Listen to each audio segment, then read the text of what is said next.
नमस्कार. तुम्हा सर्वांचं द विनिंग टॉक्समध्ये पुनश्च एकदा स्वागत. मी आहे विनय पोद्दार.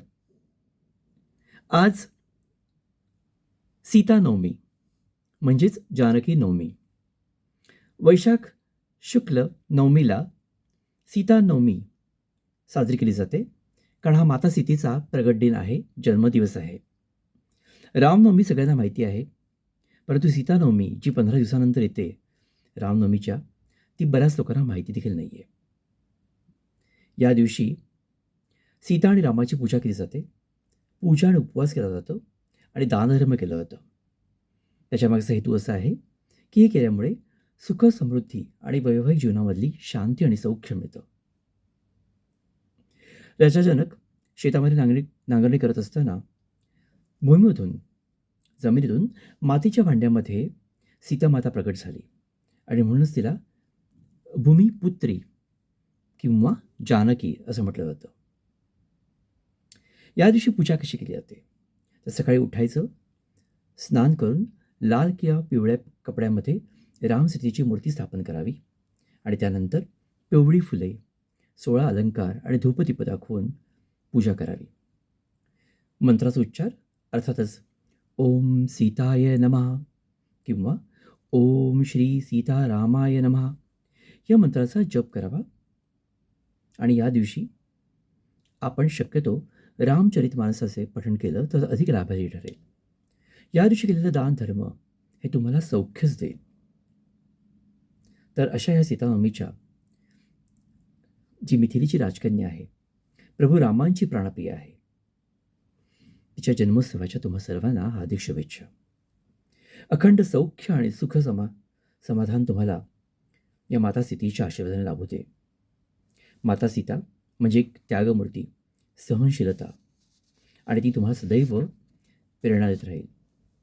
प्रभू रामचंद्र होणं सोपं नक्कीच नाही आहे, परंतु सीता होणं हे त्याहूनही कठीण आहे. सीता म्हणजे काय?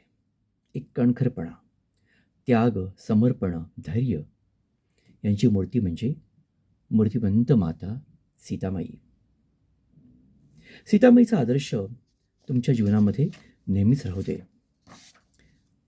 ज्याचा कर्म धर्म आहे, ज्याची वाणी सत्य आहे, अशा प्रभू रामचंद्रांची आणि माता सीतेची कृपा तुम्हावरती राहू दे.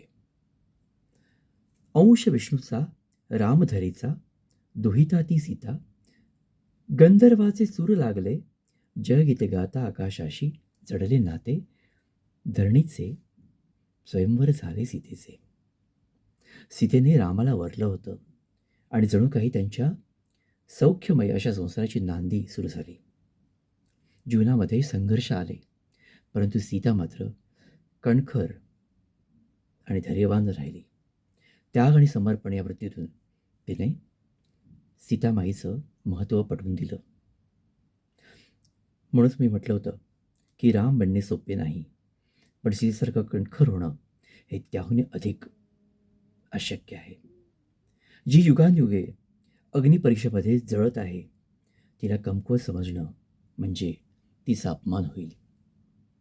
सीतानवमीच्या तुम्हा सर्वांना हार्दिक शुभेच्छा. सीतामाईचे आशीर्वाद आणि प्रेम तुम्हाला लाभू दे. तुमचे कुटुंब संपत्ती आणि आनंदाने भरले जावे.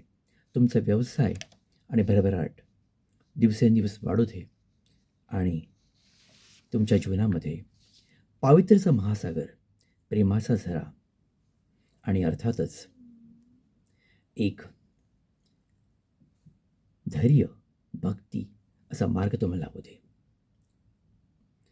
जिच्या नावाने राम पूर्ण होतो, त्या माता सीतेच्या चरणी आज आपण सर्वजण नतमस्तक होऊ द्या. सीतानवमीच्या पुनश्च तुम्हाला शुभेच्छा. आणि मातीतून प्रगटलेली ही माता जगाची उद्धार करते आणि अर्थातच रामांची अर्धांगिनी, जनकाची लाडकी, भक्तांची माता सीता हे तुम्हाला सदैव प्रेरणादायी ठरो, हीच इच्छा आणि अपेक्षा. द विनिंग टॉक्समधून विनय पोद्दार. नमस्कार.